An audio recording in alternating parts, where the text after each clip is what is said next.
you see the result of the yesterday work. You can see both sides. As you can see, not all the integrated circuits are soldered yet, but a few modules are on and hopefully it will be running. So today, first I have to test them. Here are the USB hoops. They are the MP3 player, the converter for programming the microcontroller. This is the driver for the SD memory card. These are the terminal amplifiers of the MP3 players. Here are some battery charger modules.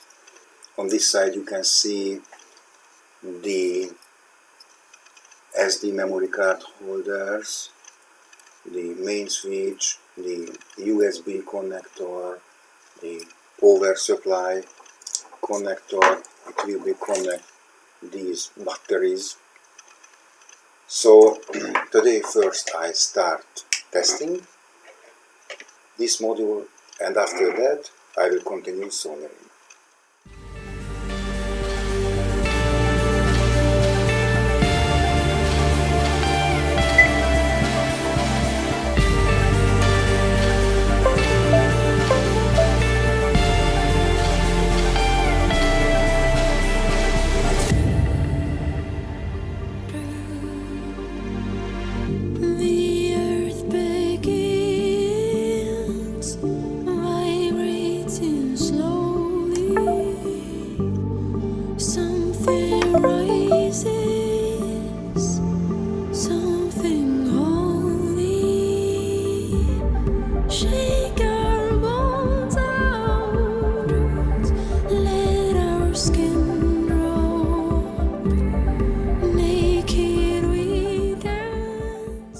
Remember, please, your selected task for this night is going through the wall.